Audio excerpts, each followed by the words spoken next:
Good evening, everybody. It is Friday, June 9th, 2023. It is the last episode of the week for Sports Talk Live with your host, myself, Nick Burt. It is great to be with you here on this Friday night. The NBA Finals Game 4 is going on right now. There's college baseball going on.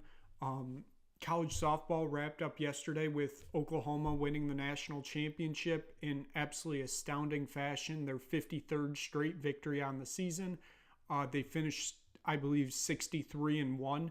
Absolutely unheard of in college baseball or college softball, in any college sport, just doing that. That was absolutely insane to watch.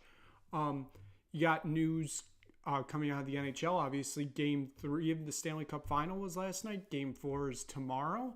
That will definitely be discussed tonight.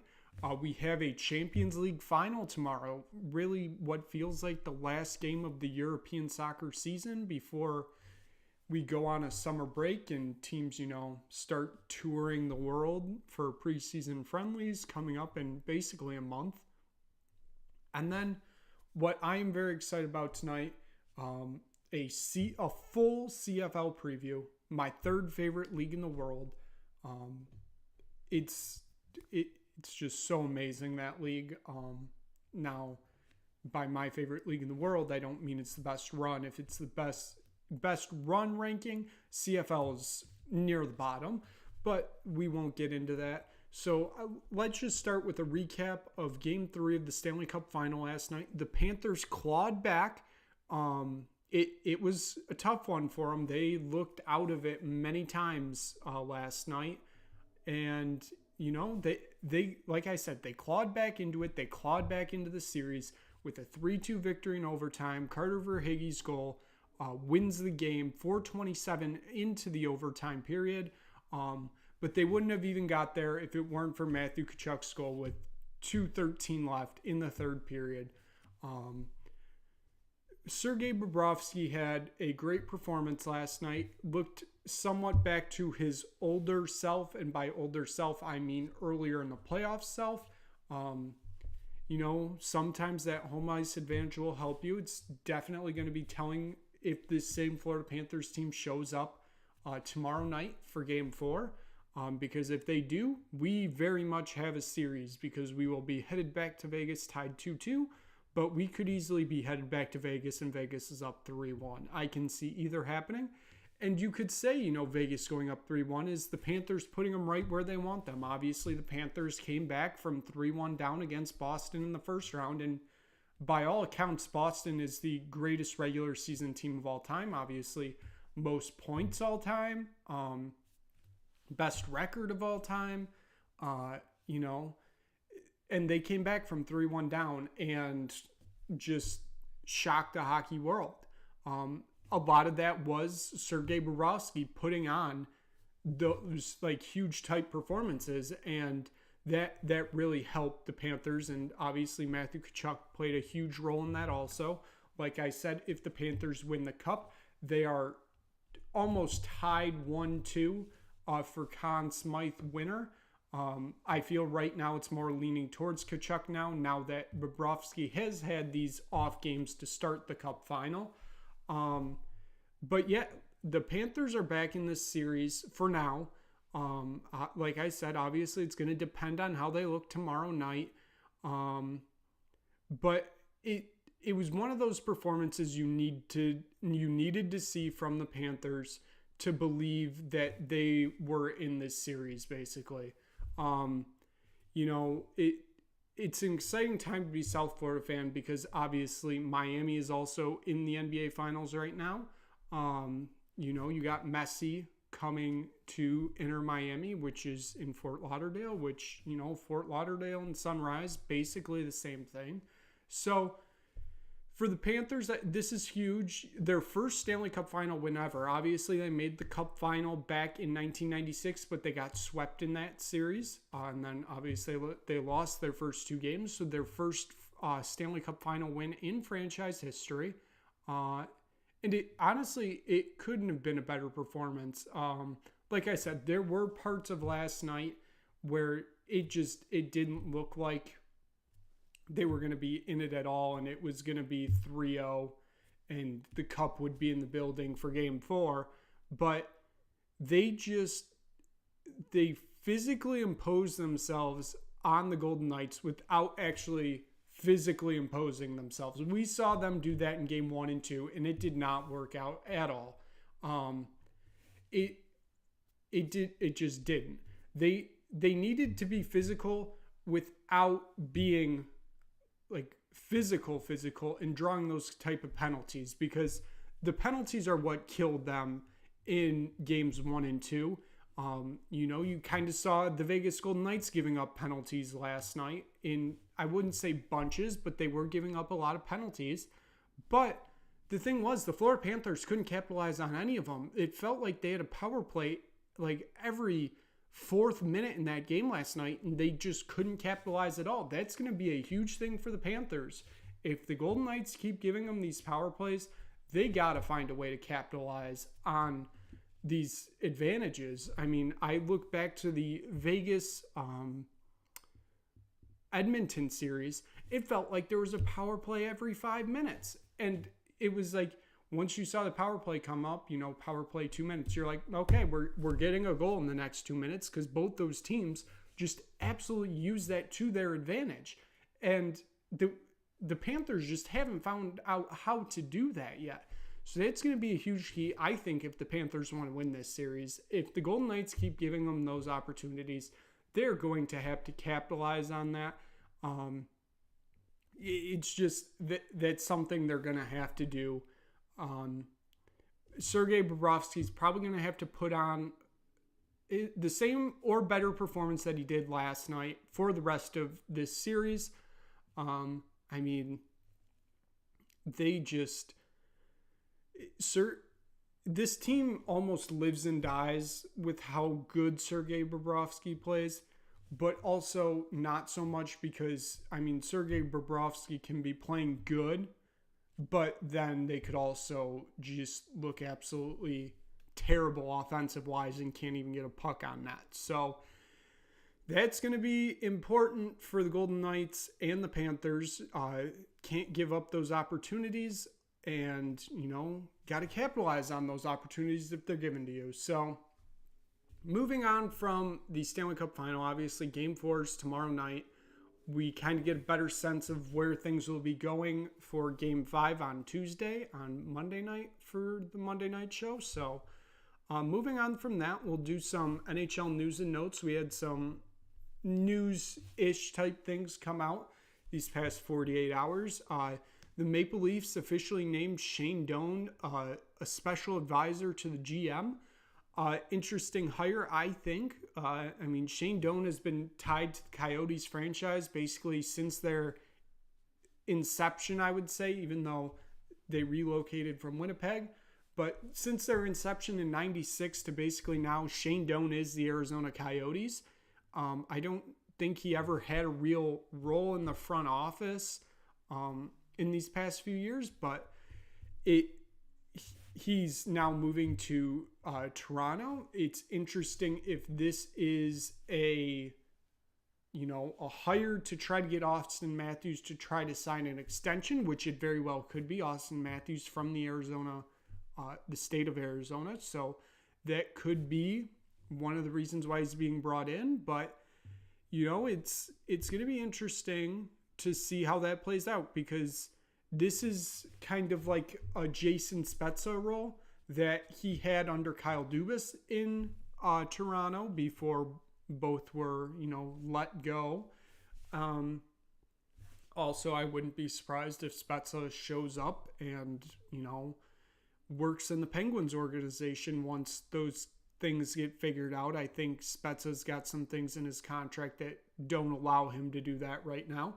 But like I said, this is an interesting hire. I kind of feel like it's a ploy to get Austin Matthews to sign an extension. So we'll see what happens with that. Patrick Waugh did an interview with NHL.com today. He was obviously the Quebec Ramparts head coach. They won the Memorial Cup last Sunday. He's hoping for another NHL shot, which I think he deserves. He's done really well in his past. It's almost been 8 years, I think he's been in Quebec. So I think he deserves another shot in the NHL. I think he'd do really good. Like I said, I thought he would be a perfect shoe-in for the Columbus job. He obviously didn't get that, and that's going to Mike Babcock. That's interesting, but I think he deserves it. I don't know if a team that's right now on the market for a coach goes and gets him. We can always see. I think if it's any place, it's probably going to be New York he would go to, the Rangers, but we'll see about that. Ryan Huska is most likely going to be named the next head coach of the Calgary Flames. He has been an assistant for the Flames for the past 5 years. Kind of keeping it internal, which is interesting to me since you got rid of Brad Treliving and kind of cleared out the front office. You fired Daryl Sutter, the previous head coach. You'd think you'd kind of want to get new blood in, but Huska's been a good assistant, so they're keeping him in-house, and that looks to be the way they're going. And then finally, the Devils trade Damon Severson to the Columbus Blue Jackets. It was, I believe, for a third-round pick, which was originally the Flames' third-round pick in this year's draft for him. He was a coming-up free agent, so it was a sign and trade.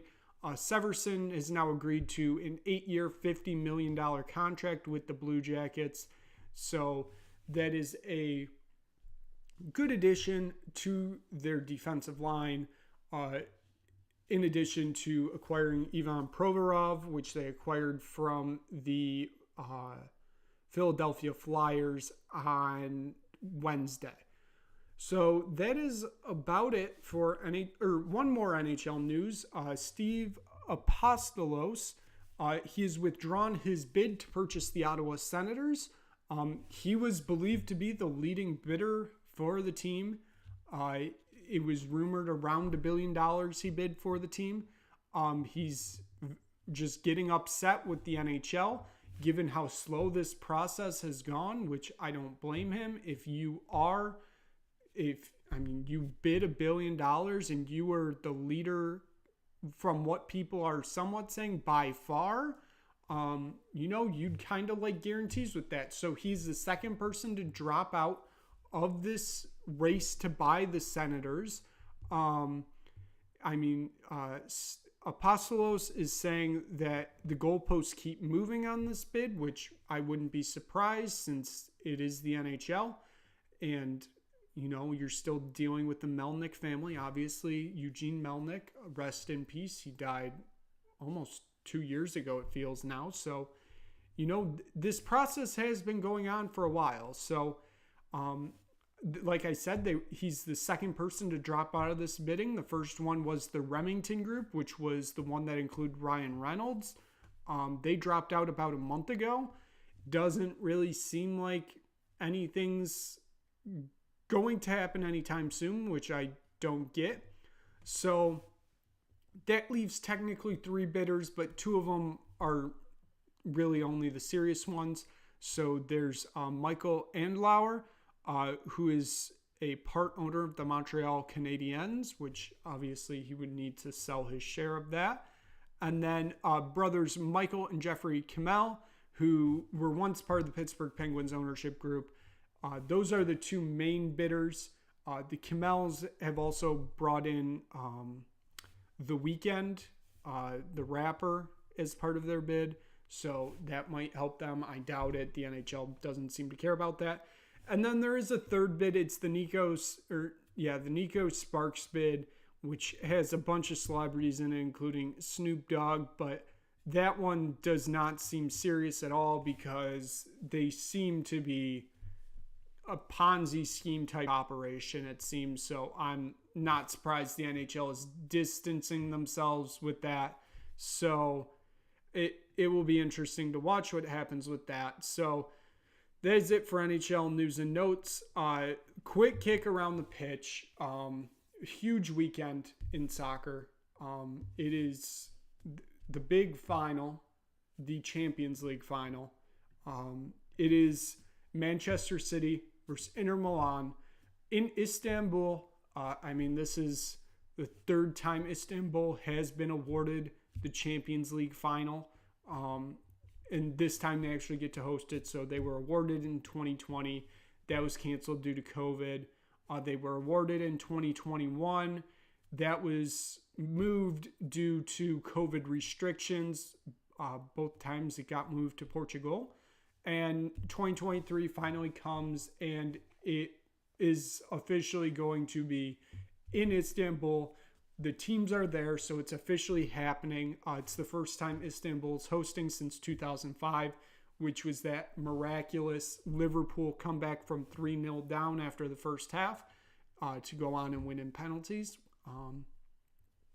So it's going to be an interesting game to watch. I don't know if it's going to be a great game, though, because I feel like Manchester City may just run away with this. They are clearly the much better team in this game. Inter Milan is going to have to park the bus 90 minutes before kickoff, I feel, to even come close in this game, I feel like Man City is just going to dominate kind of start to finish unless, Inter Milan put on an absolutely outstanding bus parking performance. Erling Haaland seems unstoppable. Obviously, you got Kevin De Bruyne, Akil Gundogan. Gundogan's obviously he's a player that's born to play in finals. I mean, we saw it last week in the FA Cup final with him getting 2 goals. Last year on the final day of the year, I believe he got 2 goals to win City the title. It's going to be an interesting game to watch. Like I said, I think Manchester City kind of roll in this game. It doesn't necessarily feel like it's going to be super close. I think it might be City 2-0 or 3-1. But like I said, if Inter Milan can park the bus start to finish and somehow, some way get to extra time or even penalties, that's already a win in that book, but I feel like that's their real only chance because I think Manchester City are just buying away the better team. They just are. I don't think there's really any doubting that. It would obviously be the coming of a somewhat new era, as it would be the first team to win the Champions League that's heavily invested by, petrol states, the UAE owning Manchester City. So it somewhat brings in that era that, the traditionalist fan doesn't want to see come, but it was bound to happen eventually. And I think it's just the perfect storm has come along to, make this happen. So should be an interesting game to watch tomorrow. Who knows? Maybe we do get a miraculous performance just like we did in 2005. Who knows? Anything could be possible in this game. But like I said, I feel like City are buying away the better team here and probably run away with it. My official prediction will probably be 3-1. I think it's either going to be 2 Gundogan goals and a Haaland goal or 2 Haaland goals and a Gundogan goal. If Jack Grealish is starting, he could possibly, fit in a goal there, and it's 1-1-1. But I do officially think that City win this game 3-1. So, the last topic I want to talk about tonight, like I mentioned, it is my 3rd favorite league in the world. It technically started yesterday, but we're going to preview it today because I feel that that's just an easier way to do it. We have more time to talk about it. It is the CFL, the Canadian Football League. The people north of the border of the United States, yes, they do have their own football. So for those of you who are somewhat new to the CFL or just need a refresher, here are some of the differences between CFL football and NFL football. The NFL is 4 downs, you have 40-second play clock. CFL's 3 downs, you have a 20-second play clock. NFL, you can have 11 players on the field. CFL, it's 12. So in total, it's 22 versus 24 players on the field on a given play. Field in the NFL, it's 100 yards long, 53.3 yards wide. CFL, it's 110 yards long, 65 yards wide. The end zones in the NFL, 10 yards long. Field goal post is at the back of the end zone. CFL, it's 20-yard long end zone. Field goal post is at the front. The final 2 minutes, so that would be the 2-minute warning in the NFL. The clock only stops for timeouts, incompletions, or out-of-bounds plays. The final 3 minutes, so that's a 3-minute warning, which is treated the same as the 2-minute warning. The clock stops after every play. In the NFL, you can fair catch on punts. In the CFL, you cannot do that because of the rouge. You may be asking, what is the rouge? It is the single-point play that is specific to the CFL. If the kicking team misses their kick or punts it into the end zone and it is not returned out, so it can go out of bounds or just not be returned out of the end zone, it earns them a point. So that is the rouge. It's not as common as it seems that it would be, but it is still prevalent in the game, and that's one of the things that makes the CFL unique. So going through this, I will break down all 9 teams, things that I've noticed this offseason, and we will be doing it in reverse order. This will be my Week 1 power rankings. I did not factor in yesterday's game, but the final result didn't really matter. So let's start with number 9. There are 9 teams in this league, obviously, so somebody has to be the worst. The Edmonton Elks.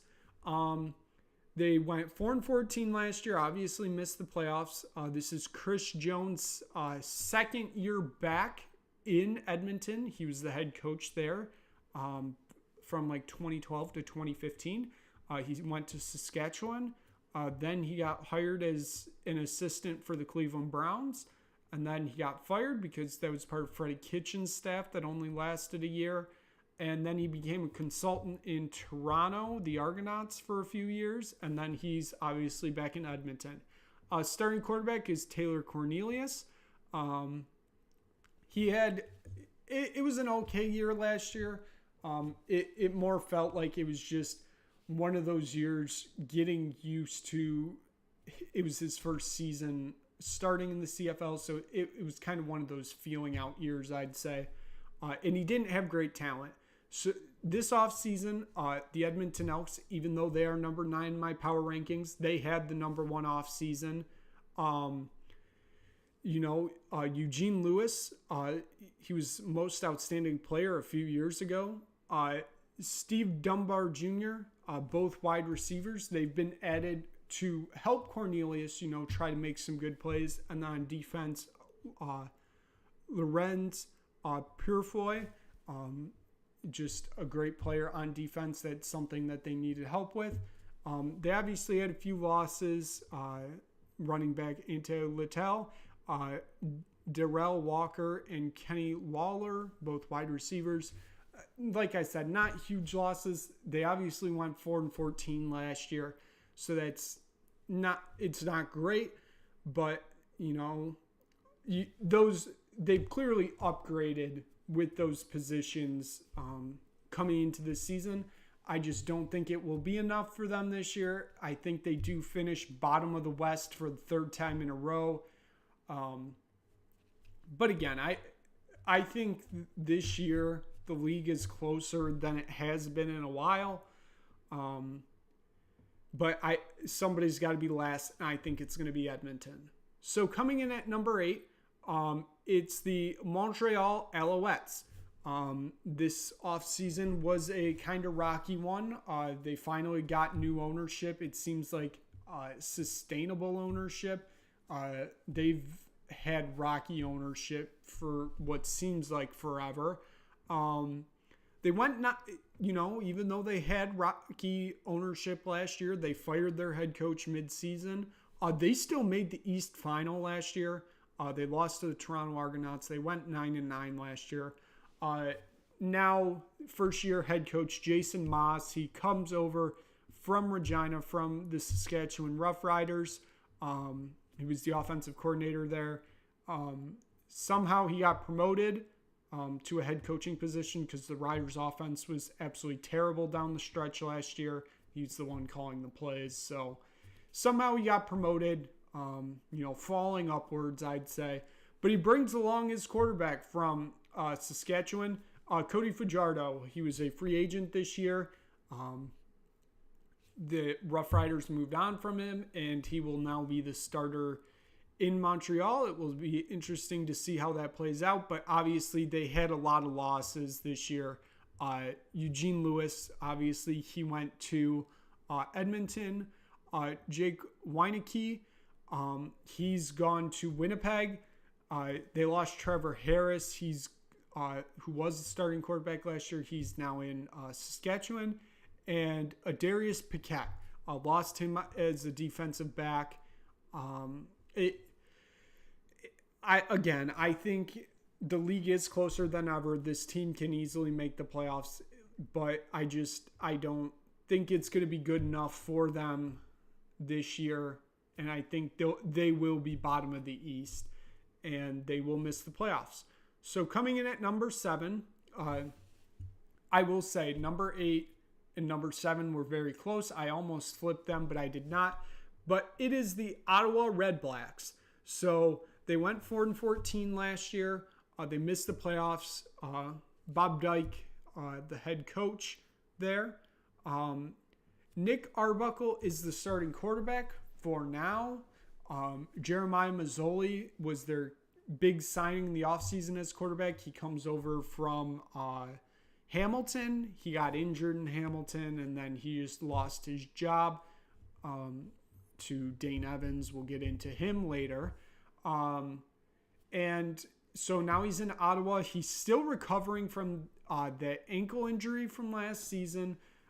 He should be ready in a few weeks, but for now, Nick Arbuckle is the starter. They didn't really have many subtractions, I'd say, this offseason. It was just a lot of additions. So obviously, like I said, Jeremiah Mazzoli, they had running back Ant Littell, Shaq Evans at wide receiver, Devontae Dedman at wide receiver, Lorenzo Maldini, and then linebacker Javon Santos Knox. All huge additions to this team. I believe that it's not going to put them into a playoff spot, but I think it will be good enough for them to come close to one. I think this will be a better season than what we saw last year from the Red Blacks. They haven't won a home game since 2021. So I think that's going to be a huge thing for them coming into this season, is getting, an early home win and then kind of building on that momentum. Excited to see where the Red Blacks go this year. I think that they have potential to be good and not good enough, but they have a lot of potential. That they're probably a year or two away from competing in the playoffs. But like I said, I have 7 and 8 close, and they could easily be interchangeable, but this is my power rankings, obviously. So you can have your own power rankings, and you can put them wherever you want. So coming in at number 6, we have another team from the West. It is the team that I am an owner of, the Saskatchewan Roughriders. And yes, you heard that right. I am an owner of the Saskatchewan Roughriders. They are like the Packers. They are a community-owned team, so you can buy shares of the team and be an owner. So I am an owner of the Saskatchewan Roughriders, and I'm also an owner of the Green Bay Packers. So we'll probably get into that later this season. So rough season last year. Like I said, they kind of fell apart down the stretch. They went 0-6 in their last 6 games, which is less than ideal. They obviously missed the playoffs. Craig Dickinson back at head coach. Moss. Jeremy O'Day is back at GM. I for sure thought going 0-6 down the stretch would be a full cleaning of house in Saskatchewan, but it was not. So this is very much a do or die year for both of them. It's going to be interesting to see how it plays out, because I could see the Riders dropping maybe, they drop games early. They start the season like 2-5, 2-6, and there will be a coaching change. I 100% believe that. I believe Dickinson's on a short leash, and he's going to need to show something early on this season for them to consider, keeping him on past this year. Because if it's another bad year, he's obviously going to be gone. Like I said, we're going to have to see a lot from him this year to, have faith in continuing on with him. So starting quarterback, Trevor Harris. I mentioned he moved from Montreal this offseason. Cody Fajardo obviously went to Montreal, even though it sounds like a trade. Those were both free agent actions. So Trevor Harris, a two-time Grey Cup champion. He's kind of the stability that the Rough Riders are looking for at this position. He's not great, but he's not awful. He's consistent, which is something else the Rough Riders are looking for, I believe. Cody Fajardo became massively inconsistent come the end of the year last year. And it's going to be interesting to see how this plays out. So I mentioned Trevor Harris is a key addition this offseason. Jake Weineke, I said previously, he went to Winnipeg. He came to Saskatchewan. Pierre Godber on the offensive line. They need a lot of offensive line help. They got some help with that this offseason with the addition of him and Philip Blake.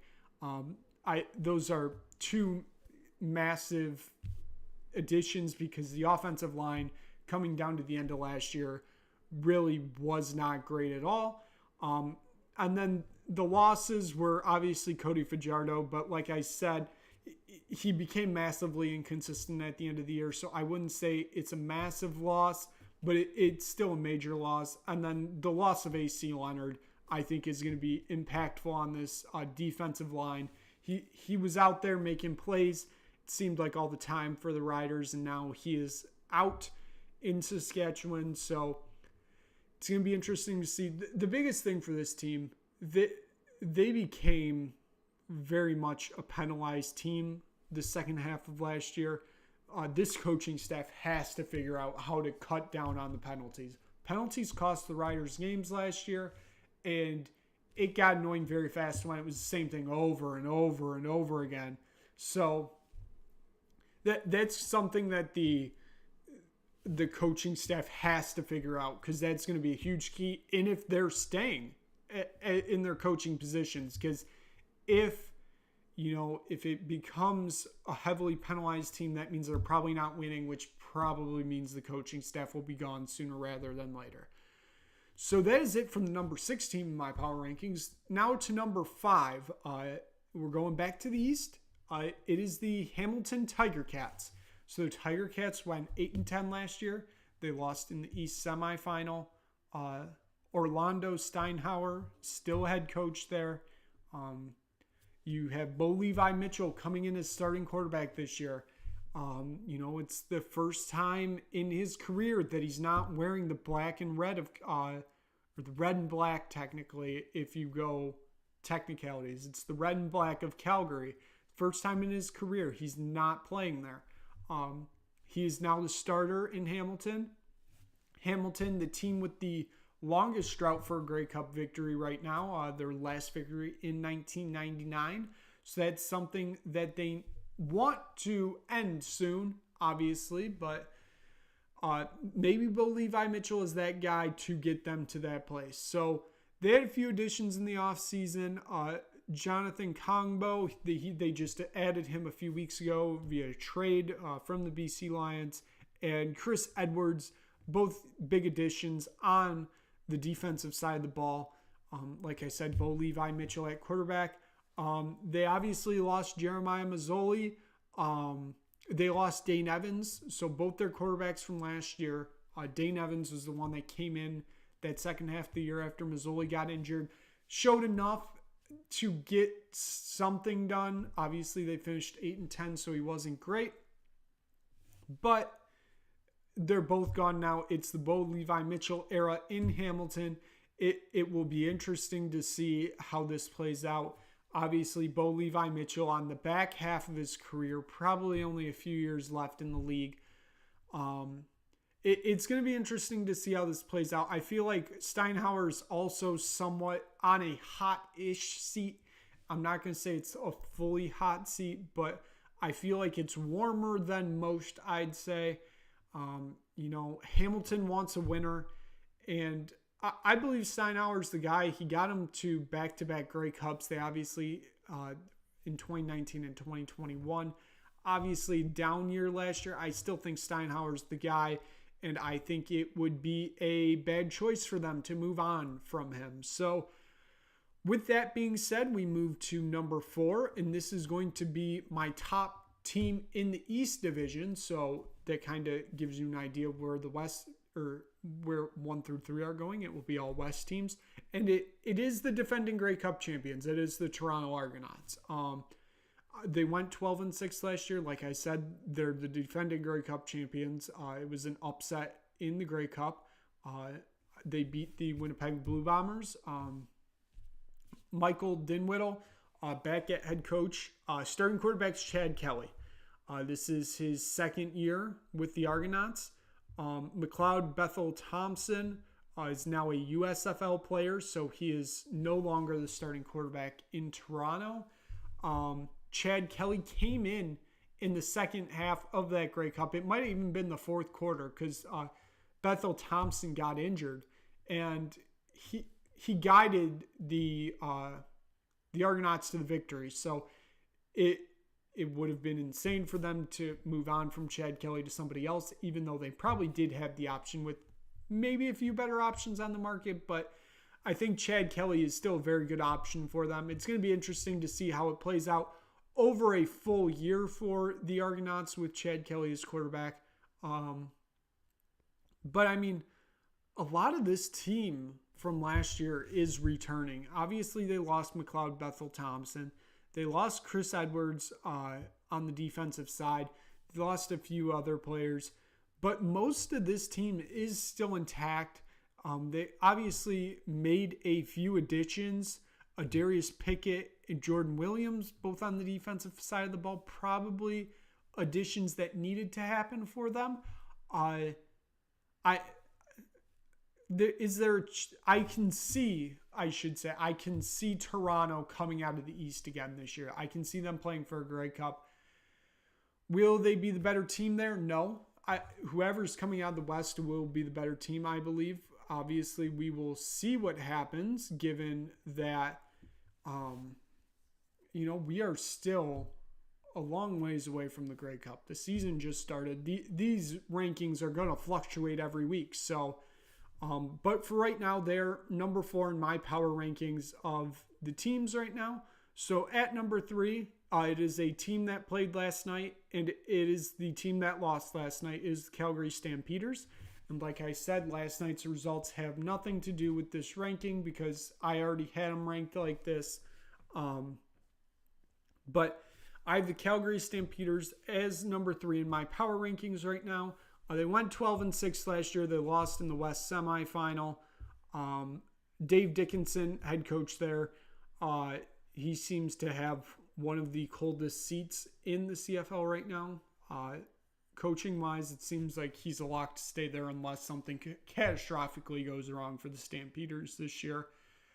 Jake Mayer, starting quarterback. Like I said, this is the first new starting quarterback for the Stampeders in, I believe, 10 years. Bo Levi Mitchell has been that guy for the past 10 years. Hayner started getting play time come the second half. He eventually took over as starting quarterback in that second half of last year. Showed enough, obviously, to stay this year. And he seems to be the future for the Stampeders. Came out of UC Davis, I believe. And, it's going to be interesting to see how this plays out for the Stampeders. I believe they're going to have a very good season this year. Like I said, Jake Mayer is most likely the future of that franchise. They obviously had a few additions this offseason. Michael Ware, Cole Tucker, Julian Hoswine. Big additions for the team. Like I said, they need to make a few changes after the West semifinal last year. They just lost it because they didn't have the talent enough. They could have if they had a few different players, but it just wasn't enough in the end. They lost to the team that is going to be number 2 in my power rankings and the team that beat them last night. It is the BC Lions. I have a lot of belief in this team this year. They went 12-6 last year. They lost in the West Final. Rick Campbell back as head coach. Starting at quarterback for them is Vernon Adams Jr., the former Oregon Duck, former Montreal Alouette. He came over mid-season last year. And the question was, coming into this season, how are you going to replace Nathan Rourke?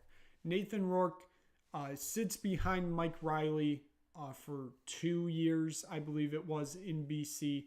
Mike Riley retires.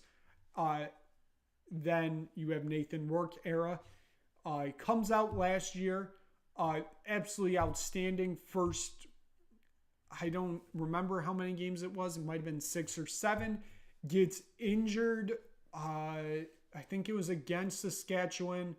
It turns out to be like a listic fracture to his foot. He's out most of the rest of the season.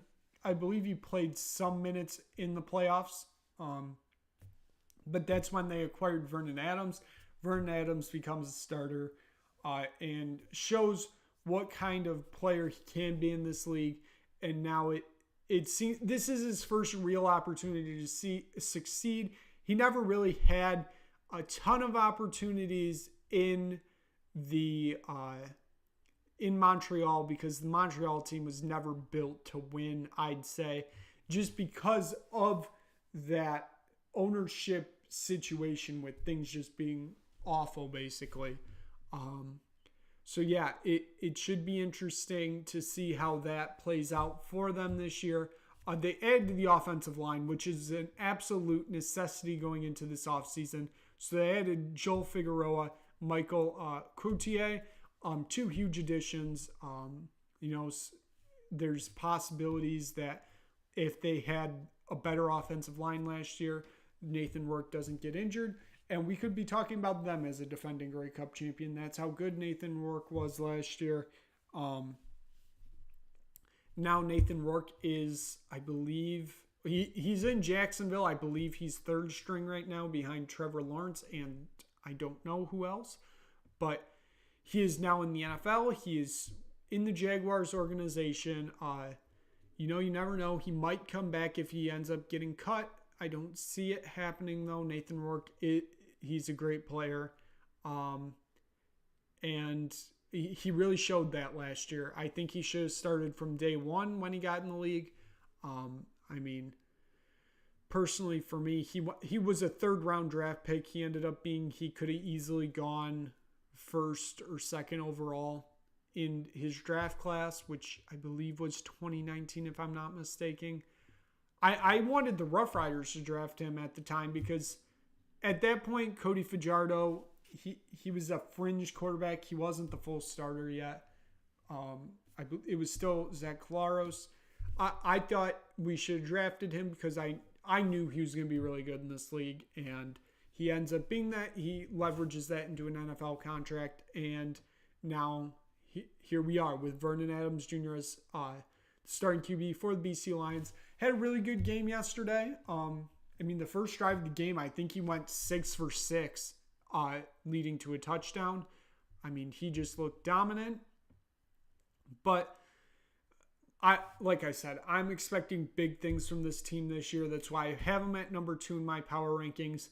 But nobody can get past this team at number 1. It's the Winnipeg Blue Bombers, the back-to-back West champion. They won back-to-back Grey Cups in 19 and 21. Lost it to Toronto last year. This team they still look dominant. there's no signs of slowing down from Mike O'Shea and Zach Collaros. Obviously, they went 15-3 last year. Like I mentioned, they lost in the Grey Cup. Zach Collaros, when he got traded to Winnipeg, a lot of people thought his career was basically over. He wasn't going to get back to that level that he was at when, he was playing healthy, when he was in Saskatchewan and when he was in Hamilton. But he has far surpassed where he was at that point in those places. He's looked absolutely outstanding. He's just a great player for them right now, and it just pains me to say that because the Blue Bombers are the biggest rival of the Saskatchewan Roughriders. They just look dominant right now. They add Kenny Lawler in the offseason. That's probably one of the better pickups this offseason. They did lose Greg Ellingson, so that's a replacement right there. And you got Michael Couturier, who went to BC, obviously. So that's a little bit of a loss on the offensive line. But given that, they're still 100% the team to beat in the CFL this year, I believe. And that's why they are at number 1 in my power rankings. And so therefore, here are my week 1 power rankings. So it is it's Winnipeg, BC, Calgary, Toronto, Hamilton, Saskatchewan, Ottawa, Montreal, and Edmonton is your Nick Burt week 1 CFL power rankings. We'll probably do these every Wednesday, probably, given that the games would start on Thursdays. I'll do one each week. We probably won't go as in-depth as we did today with each team, mention things that need to be mentioned, but given that, that's the week 1 power rankings. Give it games where you can watch the games, I should say.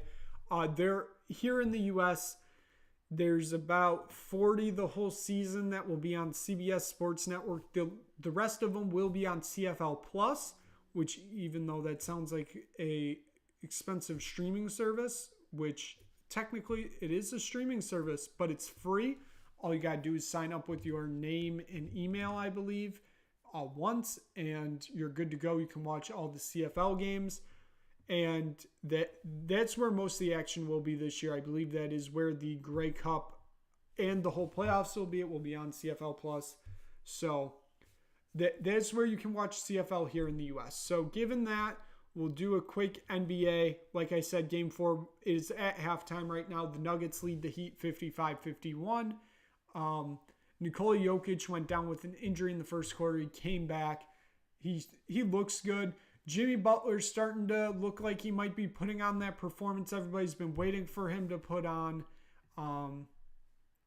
But given that, I think since it is at halftime, don't really have much else to say about that. Denver right now looking like the team that's going to put it up 3-1, possibly closing it out on Sunday. Given that, we're going to wrap it up here. I had a fun time talking about the CFL. I thought that was very fun, talking about one of my favorite leagues. So that's going to wrap it up. Thank you for watching. Hopefully you enjoyed this video. And yeah, like, subscribe. We'll be back on Monday. We might have an NBA champion. Who knows? Actually, I think the game's on Monday, so I don't think we'll have an NBA champion. We'll know where the Stanley Cup Final is going, basically, because you can kind of get a feel if it's going to be 2-2 or 3-1. You'll get a feel of that. I'm sure there will be huge news through this weekend. So thank you for watching, and I will see you back